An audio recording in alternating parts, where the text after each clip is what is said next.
A həqiqi ədədi üçün A fərqlidir -1 verilibsə, onda verilmiş tənlik həmişə kvadrat tənliyi olacaq.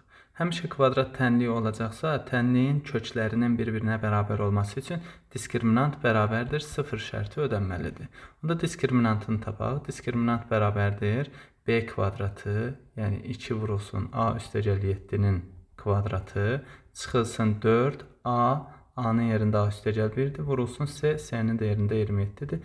Bərabər olmalıdır 0-a. Çünki tənliyin kökləri bir-birinə bərabər şərti verilib.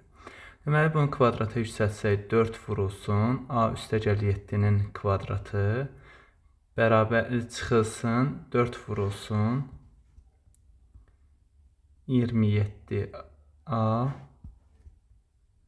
üstəgəlinsin 27 bərabərdir 0. Hər tərəfini 4-ə bölsək, alarıq A üstəgəl 7-nin kvadratı çıxılsın 27A üstəgəlinsin 27-dir, bərabərdir 0-dır.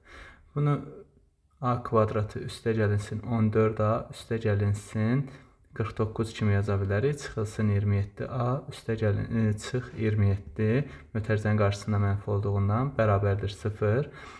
Alarıq A kvadratı çıxılsın 13A üstəgəlinsin 22 bərabərdir 0-dır. Bizə A-nın ala biləcəyi qiymətlərin cəmi lazım idi. Yenidən biz bir kvadrat tənliyi almışıq və bunun qiymətlərinin cəmini Viet teoremi vasitəsilə tapa bilərik.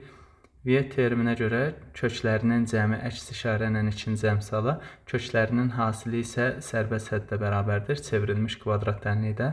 Bu da çevrilmiş kvadrat tənliyi formasındadır. Onda A-nın qiymətləri cəmi A1 üstəgəlinsin A2 bərabərdir 13 olar.